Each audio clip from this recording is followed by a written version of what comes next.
Bien, ahí ya está grabando. Si les parece, empezamos. Yo había pensado. No, esto lo cierro, esto no va. Había pensado, empezar por las oraciones que habían quedado de esta actividad número 10. No, 10 no. Bueno, no recuerdo qué número. 11, acá puse, 11.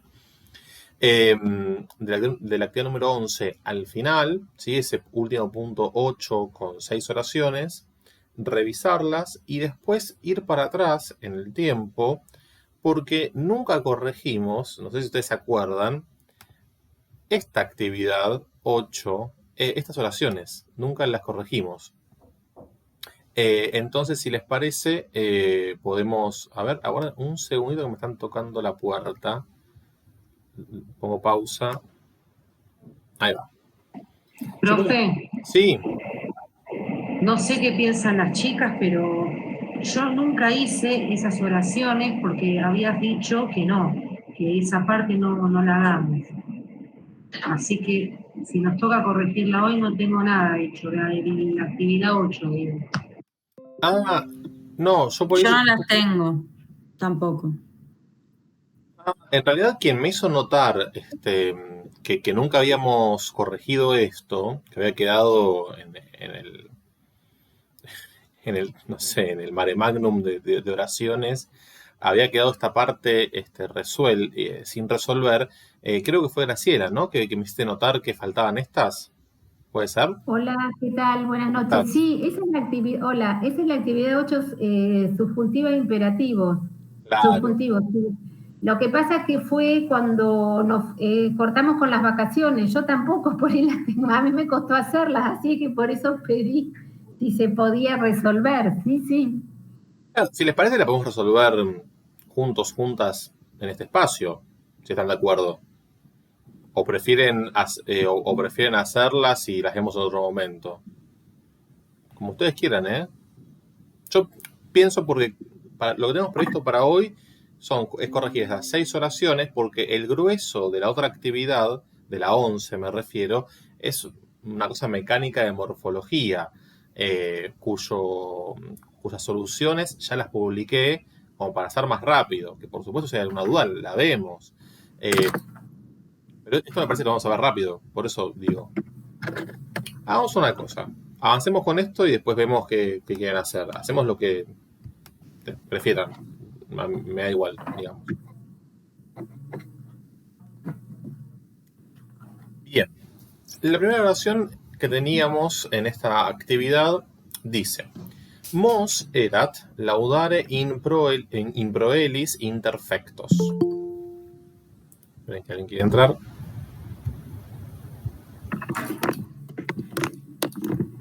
Ahí va.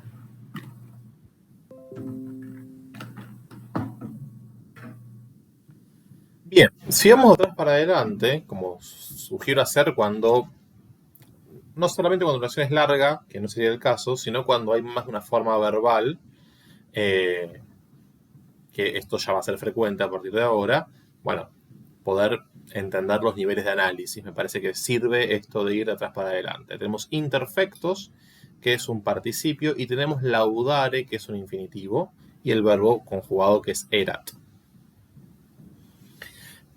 El sujeto de erat es un sustantivo, que es el sustantivo mos moris, sustantivo que ustedes deben conocer por la expresión mores maiorum, ¿no? Este concepto axiológico que domina o que gravita fuertemente en la República Romana y en el Principado Gustal. El verbo sum es un verbo copulativo, por lo tanto es esperable un predicativo subjetivo, solo que acá ese predicativo subjetivo está articulado como una construcción verboidal de infinitivo. Laudare in proelis interfectos.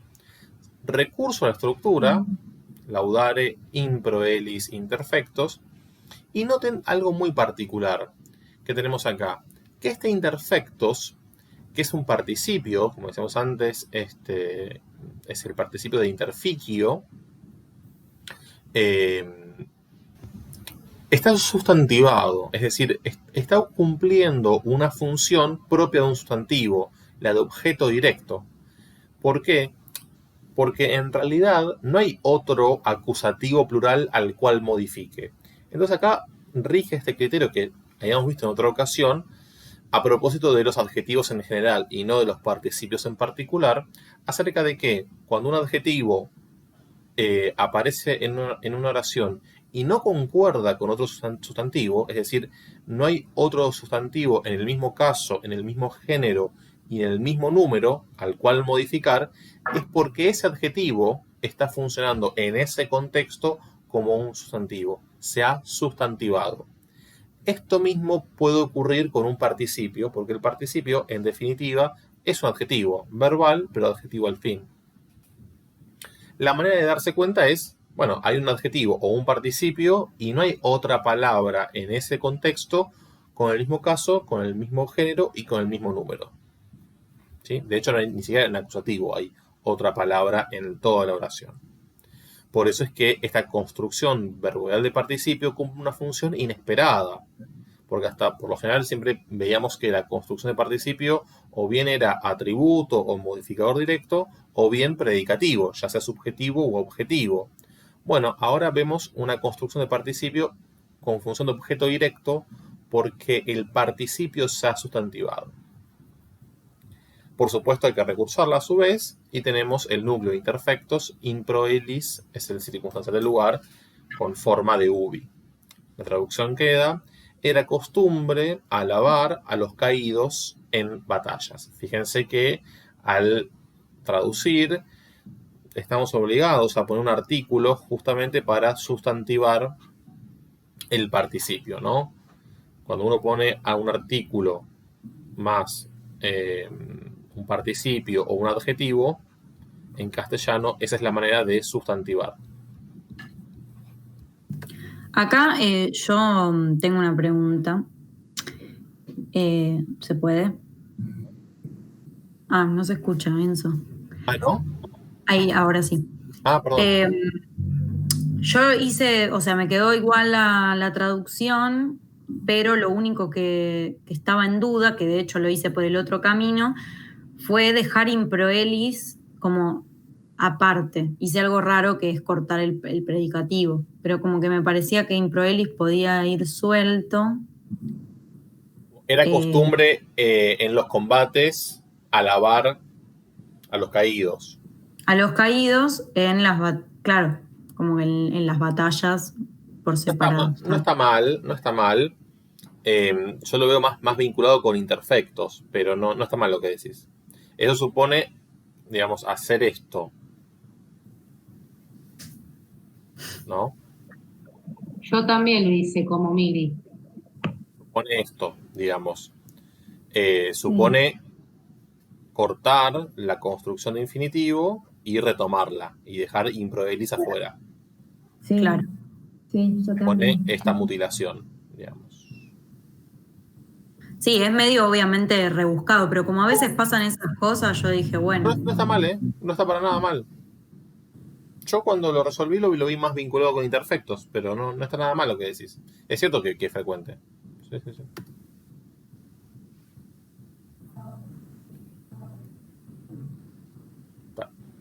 Digamos, cuando yo resuelvo un texto, tampoco estoy diciendo la verdad sobre el texto, ¿no? Estoy ofreciendo una interpretación y no es la única válida, obviamente. Me parece una buena lectura también la tuya.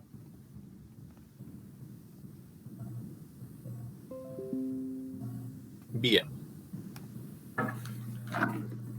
La segunda oración dice: difficile est longum subito deponere amorem. Muy bien. Tenemos por un lado difficile est y después una construcción de infinitivo en la posición de sujeto. ¿Por qué? Porque a diferencia del caso anterior en el que erat tenía como sujeto un sustantivo, acá el verbo sum está acompañado de un adjetivo. Entonces hay que invertir el orden, digamos. Como ustedes saben, las posiciones de sujeto y predicativo, cuando el verbo es copulativo, son permutables o intercambiables, excepto cuando hay un adjetivo. El adjetivo va a ser el predicativo, lógicamente. porque el adjetivo solo, salvo que esté sustantivado, no puede ser núcleo del sujeto, pero sí de un predicativo, como en este caso. Y noten, además, que como el sujeto está articulado como una construcción de infinitivo, la concordancia morfológica va por el neutro. ¿Sí? Porque difficile no es que está concordando con longum, con súbito, con deponere o con amorem. Está concordando con todo esto como unidad. Cuando un adjetivo en este tipo de locuciones o de expresiones concuerda o tiene que establecer una concordancia con una estructura sintáctica y ya no con una palabra, ahí la concordancia va por el neutro.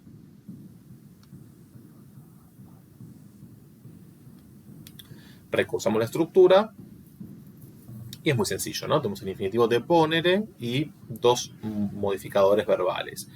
El adverbio súbito y un objeto directo, ahora sí mutilado, longum amorem, ¿no? Es difícil de poner de pronto un largo amor. ¿Preguntas? ¿Algo les quedó distinto?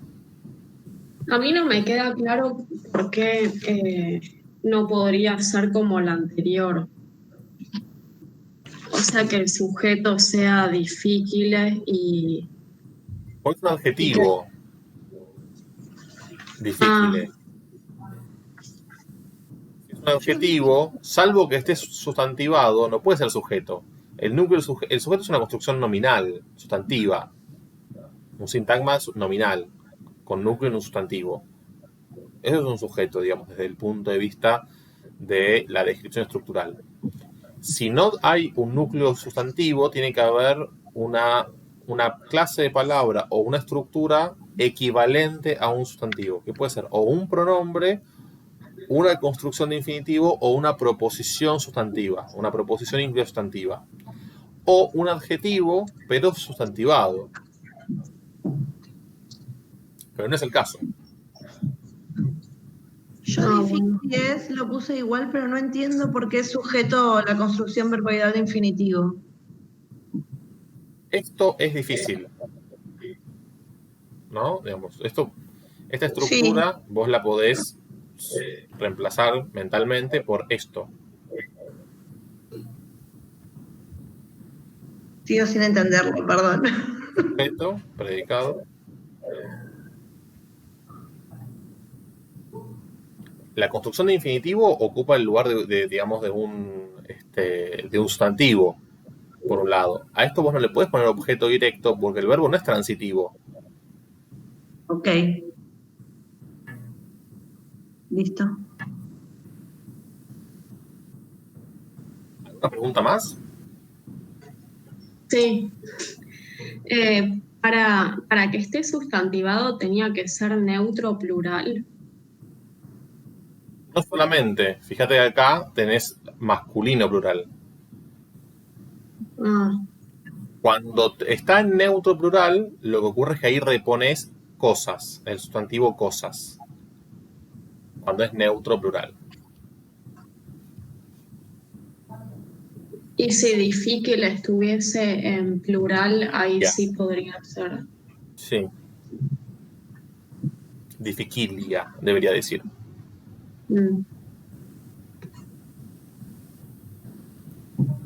Pero igual en este contexto es claro que el adjetivo concuerda por el neutro con una construcción sintáctica.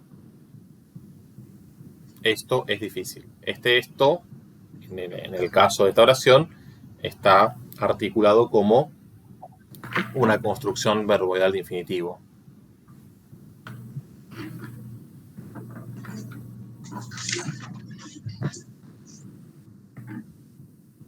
¿Una pregunta?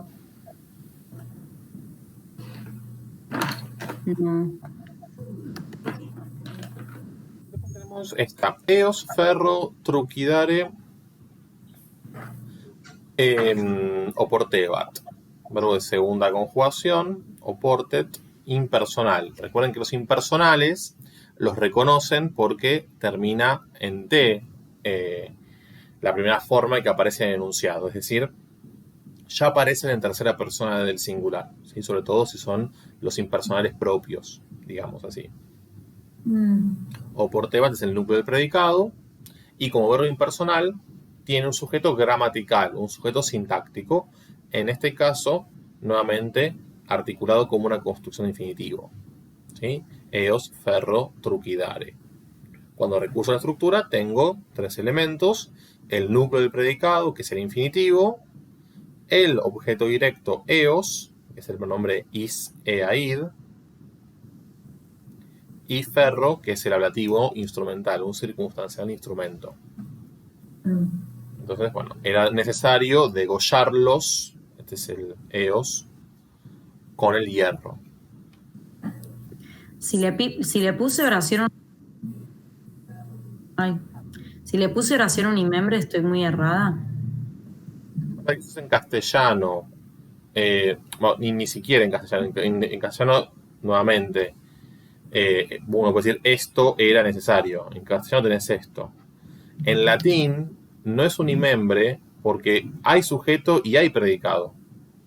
El problema es que en latín el verbo impersonal o unipersonal, que sería lo más exacto para decir, el verbo unipersonal no es aquel que no tiene sujeto,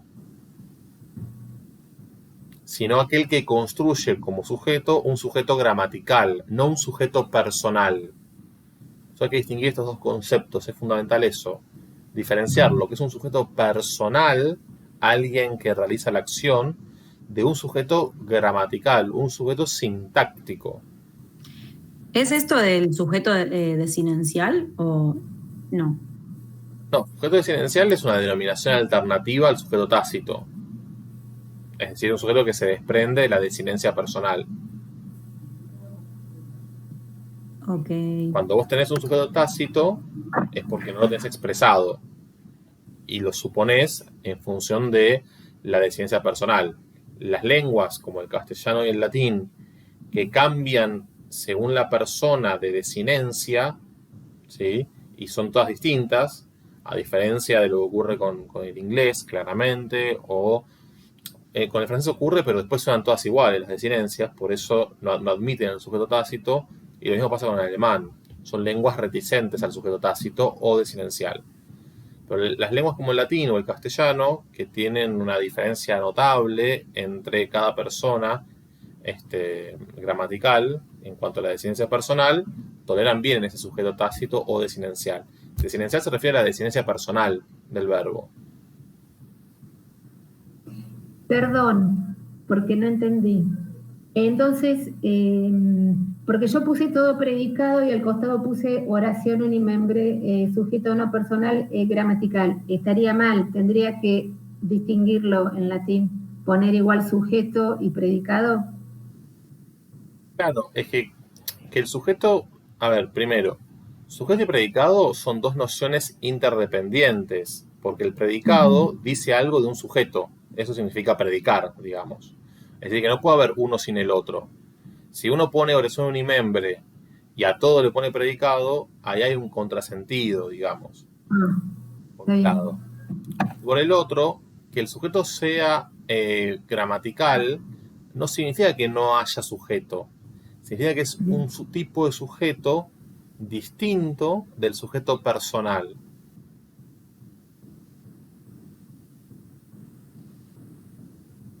Gracias. No, por favor. No sé si soy claro o más o menos. Me pueden preguntar, ¿eh? Pero igual hay algo que acá yo no lo tenía claro, entonces no lo hice así. ¿Qué dijiste del sujeto cuál lo ponemos igual? O sea, no hace falta diferenciarlo, lo diferenciamos de alguna manera, o es, digamos, funcional a la sintaxis, es lo mismo, digamos. No sé si se entiende mi pregunta. Creo que sí.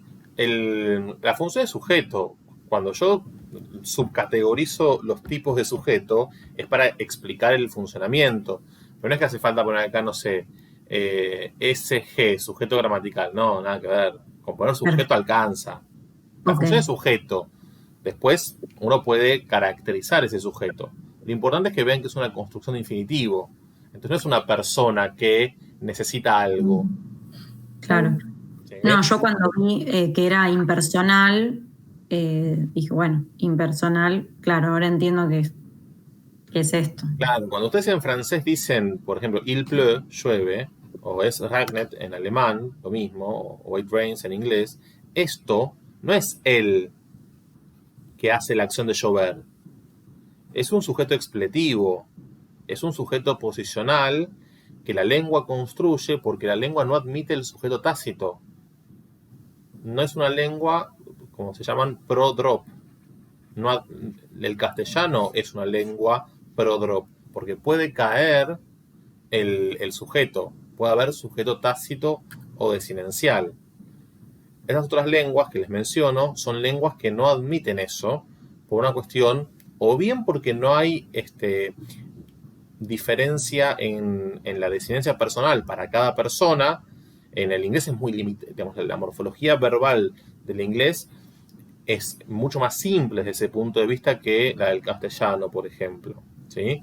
Porque, digamos, en el presente lo único que se distingue es la S para la tercera persona, por ejemplo, del singular, ¿sí? Por fuera de eso no hay no hay diferencia a la hora de conjugar un verbo, ¿sí? Y ni hablar lo que pasa en el pasado. En cambio, en el castellano, para cada persona hay una desinencia personal distinta, al igual que en latín. Entonces, esas lenguas son pro-drop. Las lenguas que no son pro-drop son lenguas que necesitan siempre un sujeto. Y cuando hay un verbo impersonal, entonces reponen un sujeto expletivo. Sintácticamente esto es un sujeto, ¿sí? Pero no es una persona, no es personal, digamos. Última pregunta, ¿qué significa sinstr? Ahí abajo de ferro. Ah, circunstancial de instrumento. ¿Se escuchó? Sí, sí. Ah, perdón. No, porque como yo estoy compartiendo pantalla y tengo el PowerPoint desplegado en pantalla completa, no las veo, por eso pregunto. El lenguaje de señas no me llega.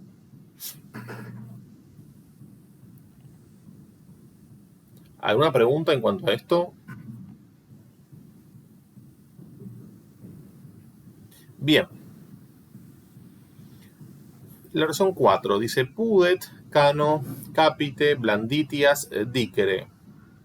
Bueno, nuevamente tenemos el verbo pudet,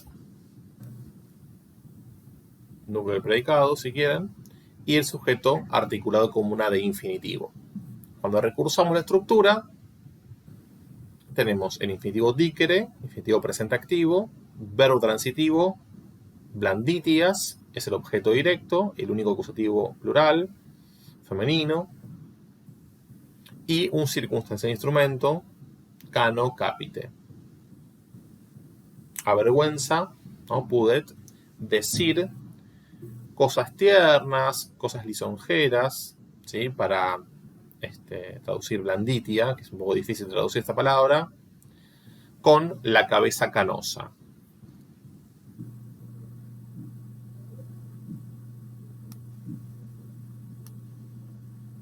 ¿Alguna pregunta? ¿Alabanzas o halago no iría? O Sí. Ah, bueno, menos mal, entonces. Y Blanca también, cabeza blanca. Sí, lógico. Sí. No, porque a mí... Se refiere a las canas, claramente, ¿no? A la edad avanzada. Por ahí si pones cabeza blanca no se entiende tanto, pero... Las niñas del tiempo. No, yo sí lo entendería.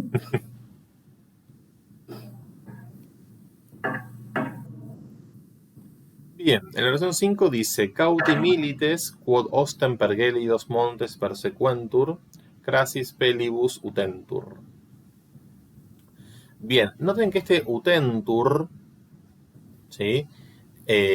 Por esta E está en futuro, cuidado, y es el futuro imperfecto de un verbo deponente, del verbo utor. Utor, como otros deponentes, está dentro de este grupito de deponentes, que el diccionario igual lo dice, que rigen ablativo, ¿sí? Que lo pueden poner como un simple circunstancial de instrumento, ese ablativo, o como ablativo régimen, también lo pueden denominar de esa manera.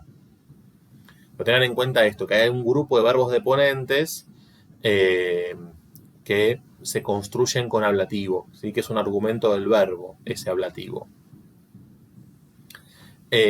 Bueno, el sujeto de utentur tiene que ser un nominativo plural, o sea, cauti milites es el sujeto, ¿no? Cauti, atributo o modificador directo, milites, núcleo. Todo el resto es predicado y al interior del predicado tenemos tres grandes elementos. El verbo, que es núcleo, claramente, y tenemos dos modificadores de ese verbo. Un circunstancial de causa que está articulado como una adverbial, quod. No confundan a este quod con el pronombre relativo, porque si fuese el pronombre relativo sería neutro. Y si es neutro, no tiene antecedente con el cual concordar, porque el antecedente sería milites, el único sustantivo que podría ser antecedente, y es masculino plural, digamos. O sea que este quod no es un relativo, sino que es el incluyente de las causales, puesto que. Y crasis pelibus, entonces, es el circunstancial de este instrumento o relativo régimen que viene con este tipo de verbos deponentes de manera frecuente. Recuerden que un verbo deponente es aquel verbo que se enuncia y se conjuga entero en voz pasiva, pero su sintaxis y su traducción, por ende, su sentido, es activo. Si recursamos la estructura de la subordinada, tenemos, bueno, quod es el incluyente. Le pueden poner incluyente si quieren. No cumple función sintáctica al interior de la subordinada. Persequentur viene de persequor, ¿sí? Otro futuro, la E de futuro, no la pierdan de vista. Es un verbo de tercera conjugación. Y es transitivo. Esto es importante porque ustedes van a tener una forma pasiva y un objeto directo.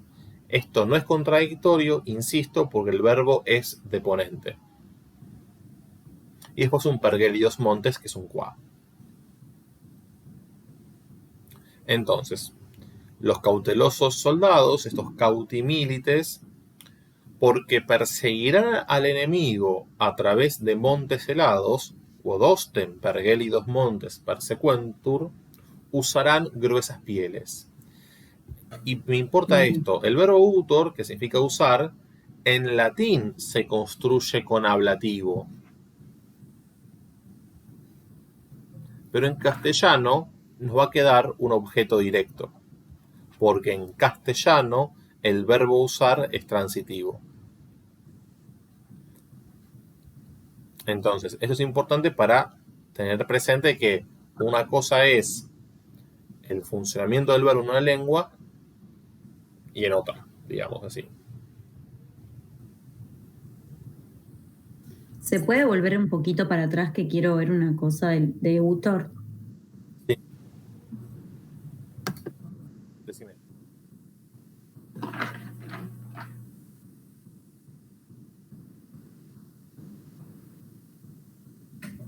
Listo, yo. ¿Alguna pregunta?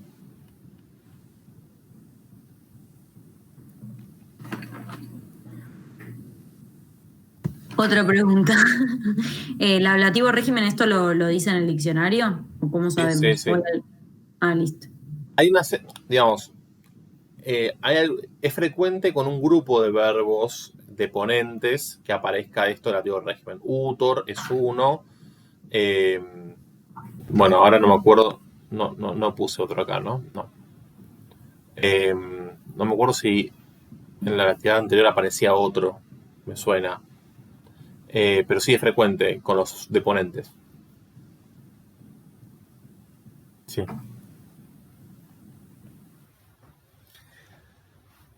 Bien, acá Celeber dux militum solertiorum animis et viribus confisus est.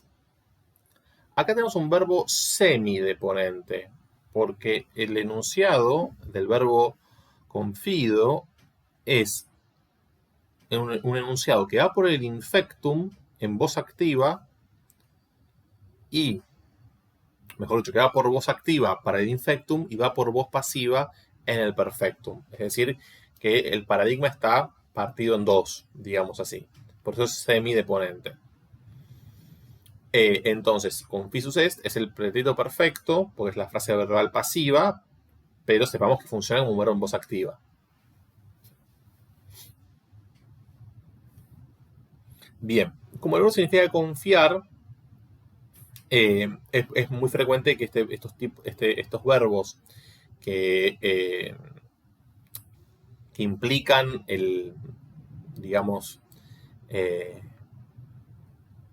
el beneficio o el perjuicio de alguien, están acompañados por un dativo de interés. También le pueden poner objeto indirecto y no pasa nada. Pero técnicamente es un dativo de interés. El sujeto de confisus est es un masculino porque lo indica confisus, singular, que es dux, que es lever dux. Y en el predicado tenemos este dativo de interés, ¿sí? Que tiene dos núcleos que están coordinados, animis y viribus, y un especificativo militum solertiorum. Entonces, en la traducción queda el famoso general confió, y el verbo confiar en castellano lleva un régimen preposicional. Confió en los ánimos y en las fuerzas de sus muy expertos soldados. Militum solertiorum.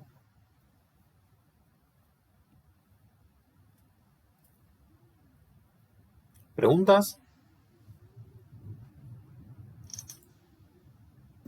Solertiorum. Ese sería, porque yo cuando lo encontré decía que era un comparativo. ¿Está bien? Es que lo es. ¿Es correcto? Ah, ¿lo es? Ah, listo. No, Por claro, eso, bueno, experto. Yo había puesto habilidosísimos, como vi que era comparativo. Pero eso no es un comparativo, eso es un superlativo. Claro, ese es un superlativo. Te puteaste, ¿eh? No te escucho.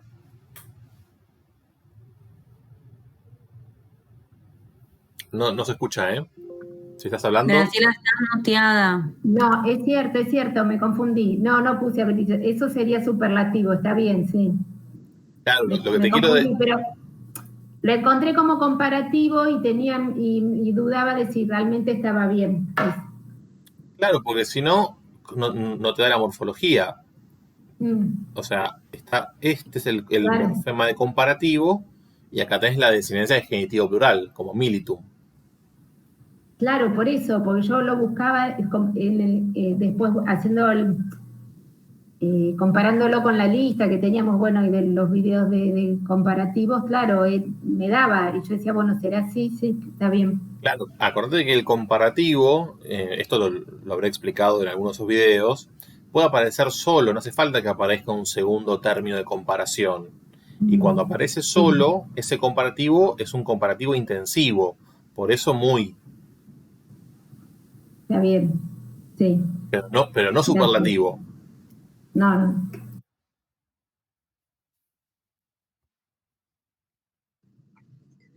¿Cómo se puede detectar el dativo de interés? Depende mucho del contexto y sobre todo del verbo. A ver, hay que tener o sea, el punto es entender el concepto del dativo de interés. Y sí, es algo un poco escurridizo para nosotros que en castellano, bueno, esto no lo tenemos presente. Pero un dativo de interés es ese modificador del verbo que expresa, por eso tiene como dos valencias. Se llama de interés porque es en interés de quién se realiza la acción, pero con el sentido de si beneficia o perjudica. Por eso puede ser un dativo de interés comodi o incomodi. Es una categoría resbaladiza, es cierto. No sé si te ayuda mi respuesta. Lo que te puedo decir es que para tu tranquilidad y la del resto, si le ponen objeto indirecto no pasa nada. Lo que no pueden decir es que esto sea un ablativo. Eso no. Porque no cierra que sea un circunstancial, digamos. El verbo se construye con dativo. Bueno, y ese dativo es dativo de interés.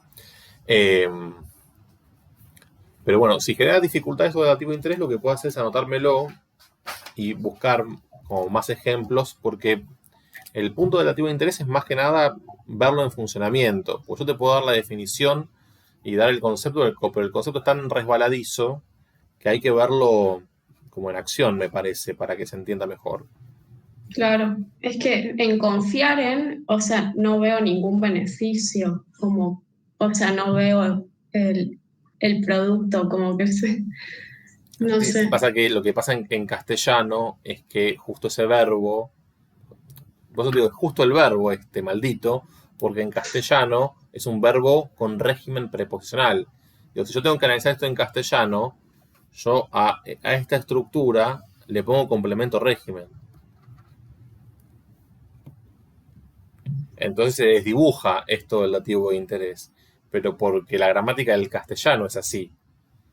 Lo difícil, a ver, nosotros, sobre todo en Latín 1, lo que vemos o lo que intentamos enseñar es como los primeros elementos de la gramática latina, de modo tal que cuando ustedes traducen los textos, quede una sintaxis casi en espejo respecto de la latina, en el castellano, digo, ¿no?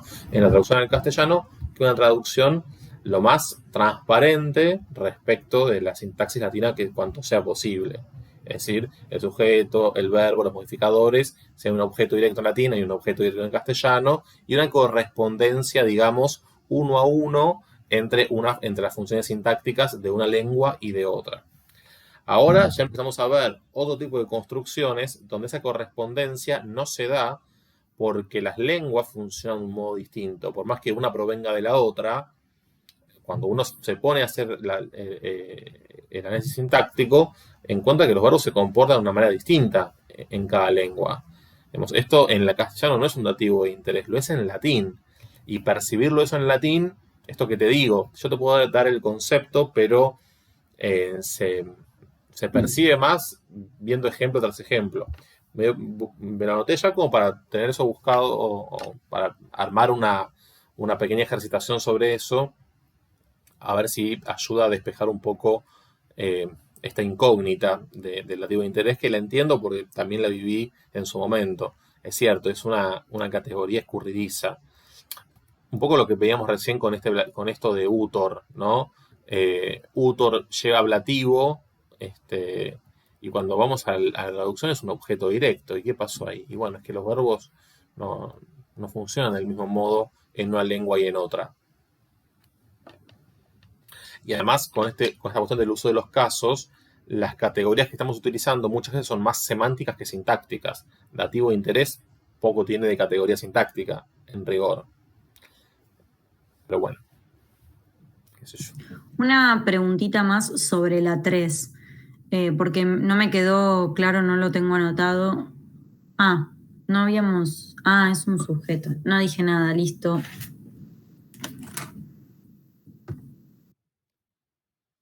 ¿Alguna pregunta más de esta tirada de oraciones?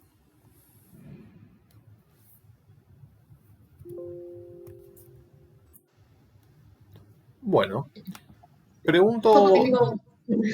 ¿Sí? En la 6 yo había puesto, o sea, Wiribus lo traduje como hombres y... Sí, pasa que en este contexto, digamos, en el contexto bélico, wir se utiliza muchas veces como soldado, pero está bien, no pasa nada. Porque, o sea, me había surgido la duda de que no tenía sentido poner soldados y puse, o sea, en los hombres de los ejércitos. Perdón, yo te dije mal. Wiribus, soldados no. Militum soldados. Claro, pero vi que podía ser ejército también. Claro, pero no sé Wiribus, me confundí. Yo te respondí por otra cosa. Te interpreté mal.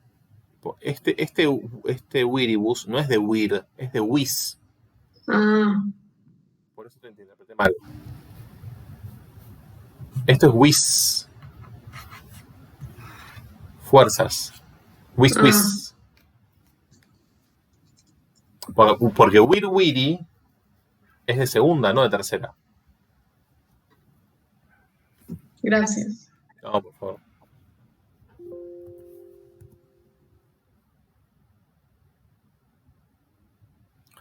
¿Alguna pregunta hasta acá?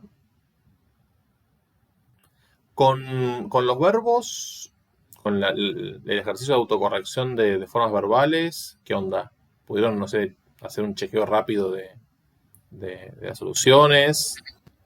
Profe, Sí. yo hice, había hecho todo menos el 3 y no había llegado a terminar las oraciones, voy a ser honesta, pero bueno, voy al grano. Todo bien, el tema es en el 3, yo siempre caigo en lo mismo. Me cuesta, en el caso de este tipo de verbos deponentes, semideponentes, llegar al enunciado completo. No sé qué me está faltando revisar, no sé si a los demás les pasa también, que por ahí es un atraso mío, que hay algo que no entendí. Son molestos los enunciados de esos verbos, es cierto, cuesta como acostumbrarse, porque uno tiene como muy incorporada ya la forma de enunciar de un verbo muy silvestre, digamos así. Lo que hay que tener en cuenta es que los verbos deponentes o semideponentes también pertenecen a una clase de conjugación. Eso hace que, digamos, haya que prestar atención a si hay una vocal temática o una vocal de unión, que va a ser la misma que corresponden para esas conjugaciones en los verbos comunes, digamos. Entonces, a ver, espera que si querés busco un ejemplo. Un segundito. Mientras busco, pauso la grabación. Ahí retomo la grabación. Que estaba buscando el archivo este. A ver si vemos algún ejemplo concreto de lo que me decís. Acá, ¿no? En el 3 me decías. Bien. Tenés que, en el caso de los verbos deponentes, que es bueno, la mayoría, salvo Fido y Gaudio, son todos deponentes, me parece que lo más importante es percibir, por un lado, esto que decíamos de la clase de conjugación, ¿no? En el caso de Morior, como es un verbo de quinta, fíjate que el infinitivo es un... Upa, no sé qué dice. Bueno. El infinitivo es un infinitivo en i, no en ri, porque esta r es la raíz. La disidencia de infinitivo es en i. Entonces, recordar que los infinitivos de presente son infinitivos que en la voz pasiva tienen dos morfemas posibles. La desinencia ri para los verbos con vocal temática larga y la desinencia i para tercera y para quinta, es decir, para verbos con vocal de unión. Por eso, no sé, el infinitivo presente pasivo de lego es legi y de capio es capi. Entonces, esto mismo hay que tenerlo en cuenta cuando uno enuncia los verbos deponentes, porque el infinitivo tiene que estar también en voz pasiva. ¿Sí? Entonces, fíjate, contrasta mori con miserari. Otra vez. No sé, yo quiero escribir, no sé si tengo que activar acá algún botón o... A ver ahí. No, no tengo. No me dejes escribir esa porquería. Bueno, no importa. Fíjate que acá en miserari lo que vos tenés es la desinencia ri y antes la vocal temática.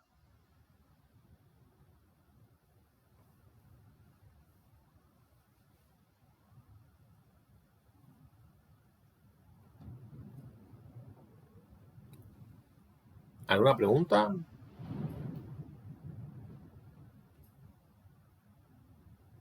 Sí, Fisusum, Sí. yo lo puse que venía de Findo y puse algo completamente diferente. Bueno, no tanto, pero... ¿Fido no es Findo? Puede ser que sea un doblete, es decir, que estén los dos y que compartan la forma de supino. Déjame que lo chequeo.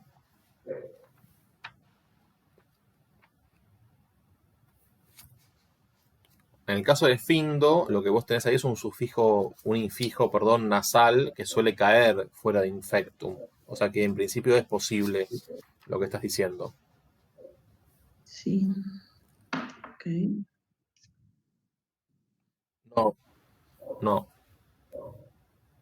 No, porque findo hace fisum con doble S. Sí. Ah, mira. Y no es ni deponente ni semideponente. No, en realidad en el diccionario me decía que era participio de findo. No, es de fido, no puede ser. Ok. Y no entiendo miserebaris sería. Yo había puesto miseret, miservit y veo que no es ese. ¿Me guías un poco? A mí me pasó lo ¿De dónde mismo. viene? Yo puse también la misma enunciado que dice ella, que dice la compañera, sí. ¿Cuál, perdón? No entendí bien. Miserebaris. Sí, pero no entendí el enunciado que pusiste. Es miseror el verbo. Un verbo de ponente. Yo puse el personal miseret. No, pero si es impersonal, no se puede conjugar en segunda del singular, como está acá, en RIS. Ah, ok. No, yo había sacado Urium, algo así, el enunciado. Bueno, ahora ya ni me acuerdo de dónde, pero no coincidía. Pero bueno, seguramente me equivoco. Tampoco te entendí, perdóname. No, que yo había encontrado otro enunciado en Miserabis, pero bueno, seguramente Miseror sí coincidía, pero los otros tenía un UI, bueno, otra cosa que nada que ver, que no sé de dónde el diccionario me lo marcó. Pero bueno, no importa, estaba mal. Bueno, no sé cómo ayudarte, pero lo que les puedo decir, que por ahí les sirve como tip, digamos, es que el gafiot te da el enunciado más completo, que por ahí el Vox, el chiquito, no. Entonces, aunque no manejen el francés, no importa eso, les sirve para ver los enunciados. Ese es un... Ese que es en línea que mandaste, ese. Sí.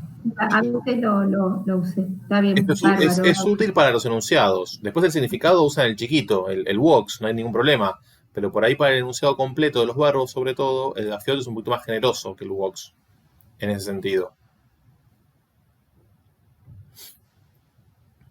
Nadia, no sé si con lo que dije recién te ayudé un poco con los deponentes o más o menos. Más o menos. Mazo, pero voy a repasar, voy a ver si vuelvo un poquito para atrás. Hay que Gracias, recordar profe. la morfología pasiva, ¿no? Y Claro, ahí está el tema. el tema está ahí por ahí. La voz pasiva, esto es importante. Hay por ahí lo que sirve el aviso la semana que viene tengo que dar voz pasiva en el 1. O sea que yo voy a subir un video al canal sobre voz pasiva con todo el paradigma de infectum y de perfectum. Por eso sirve para revisar si está la voz pasiva, la parte de la morfología, si está un poco olvidada, les viene bien ese video. Se me ocurre ahora, que puede ser una solución.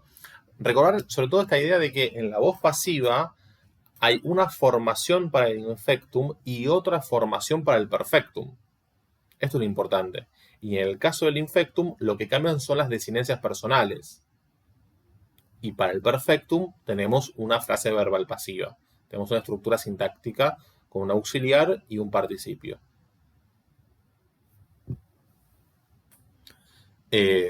Por ahí creo que ahí se destraba, ¿no? Revisando los paradigmas de la voz pasiva.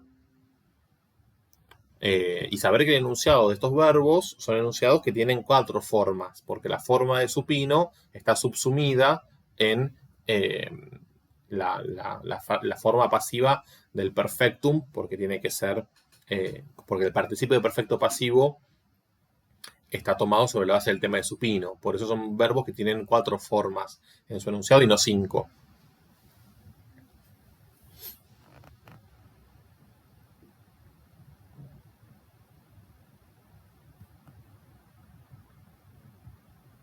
¿Preguntas? No sé. Sí, no me queda del todo claro el infinitivo de pasiva, que no recuerdo incluso que lo hayamos visto anteriormente. No sé si me estoy equivocando yo. En una clase, a ver, los infinitivos completos es el tema que viene. Ahí vamos a ver los 6 infinitivos. Pero el infinitivo presente pasivo yo lo expliqué cuando expliqué verbos deponentes. En esa clase, fíjate que hay un cuadro con la explicación de cómo se forma el infinitivo presente activo y el presente pasivo. Pero lo repito, no tengo problema. A ver, cuando explicaste cuál, los deponentes. Cuando expliqué los deponentes o cuando hicimos un ejercicio... en algún momento lo tuve que haber dicho.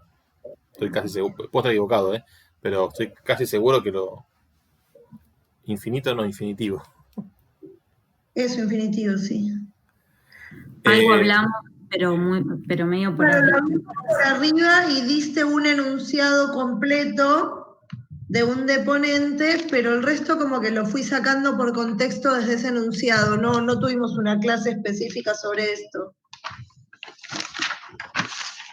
El infinitivo presente activo se forma con la desinencia re, que proviene de una antigua desinencia se, como ustedes saben. Ese es el que ya conocen desde latín 1, que está en el enunciado verbal. El infinitivo presente pasivo tiene una formación para los verbos de primera, segunda y de cuarta conjugación, que es en lugar del formante re, el formante es ri. Y los verbos de tercera y de quinta conjugación, en lugar del formante ri, utilizan el formante i. Estos formantes siempre se agregan sobre la base del tema de infectum. ¿Sí? Es tema de infectum más re o ri o i. Entonces,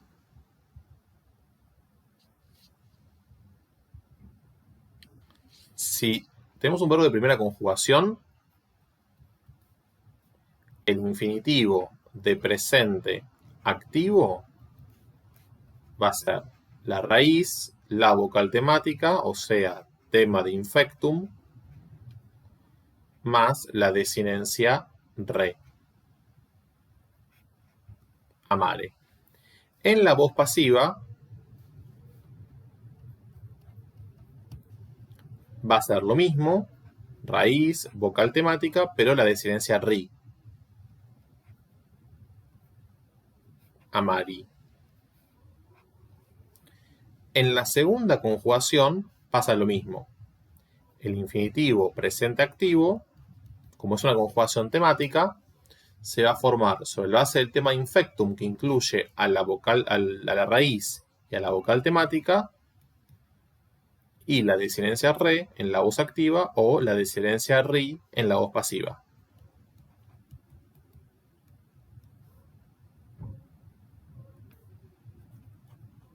Ahora, en la tercera conjugación, ¿qué tenemos? Una conjugación atemática.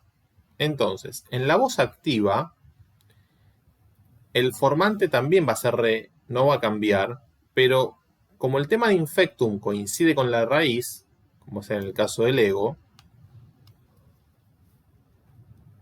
hay que ubicar una vocal de unión. Como ustedes saben, la vocal de unión en la tercera declinación es la I breve, ¿no? Lego, legis, legit, legimus, legitis, legunt. Ahí cambia, ¿no? Por apofonía vocálica. Entonces se usa esa misma I breve acá. ¿Qué ocurre? Recordarán ustedes que hay una regla fonética que hace que la I breve en contacto con una vibrante, con una R, digamos, en sílaba interior, se transforma en E breve. Por eso acá aparece una E breve antes de la desinencia re. Pero el tema de infectum coincide con la raíz porque es un verbo atemático. Y en la voz pasiva no hace falta usar una vocal de unión, en este caso e breve, para legere. En la voz pasiva, a la raíz leg, insisto, cuando el verbo es atemático, la raíz coincide con el tema de infectum. Directamente se le agrega la desinencia i. ¿Por qué? Porque como el morfema para el infinitivo presente pasivo es una vocal, no hay problemas de articulación. Con re sí, porque si no quedaría legre. Entonces ahí se agrega una vocal de unión por cuestiones eufónicas, digamos. Pero acá no hace falta. Entonces es la raíz, directamente a la raíz se le pega la desinencia de infinitivo presente pasivo para verbos de conjugaciones atemáticas, que es la i. ¿Esa I es breve también? Sí. En cuarta conjugación tenemos un infinitivo presente activo que se forma con la raíz, la vocal temática i y la desinencia re. Por acá el tema de infectum tiene su vocal temática porque es un verbo temático.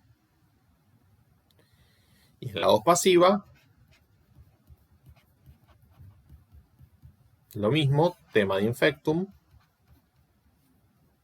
más ri, porque es un verbo, insisto, con vocal temática, audiri. Y en el caso de la quinta conjugación, tenemos un infinitivo presente activo en el que el tema de infectum coincide con la raíz, no hay vocal temática, entonces aparece la vocal de unión e breve porque la desinencia del infinitivo presente tiene consonantes, si no quedaría capre. Una opción eufónica, la lengua agrega vocal de unión. Y en el infinitivo presente pasivo, esta raíz cap, que coincide con el tema de infectum, no necesita la vocal de unión porque el morfema acá es simplemente la vocal, capi. No confundan capi con kepi. Porque kepi es la primera persona del singular del pretérito perfecto. Y no confundan este legui con el otro legui. Porque esta legui con e larga es la primera del singular del pretérito perfecto, del indicativo. Y este legui con e breve es el infinitivo presente pasivo.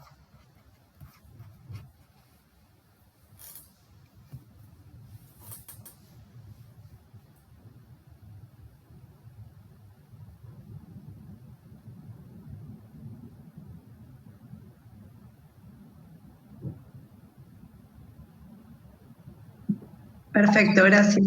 No, por favor.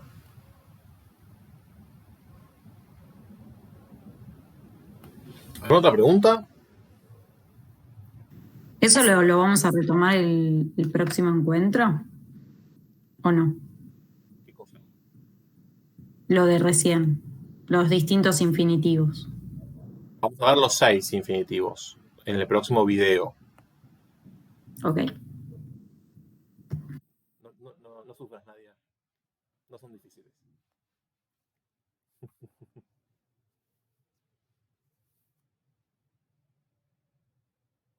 ¿Te agarró Nadia? Ahí está. Bueno. ¿Alguna pregunta? ¿Alguna duda? Con estas oraciones que quedaron, que se las llevó casi el leteo, me refiero a la actividad 8, ¿cómo quieren que procedamos? ¿Quieren tener tiempo para revisarlas? ¿Quieren que les tire algún tip para ver si lo pueden resolver? ¿Quieren revisar algunas ahora? ¿Las podemos dejar pendientes para la próxima? O si quieren puedo grabar el video con la solución, o mandarles una traducción, bueno, no sé.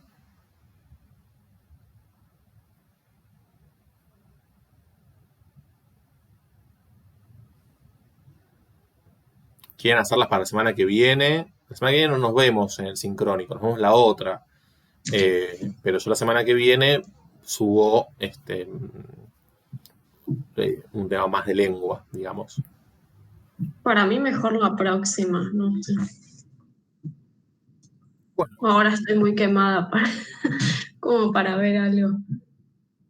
Perfecto, entonces dejo de grabar acá.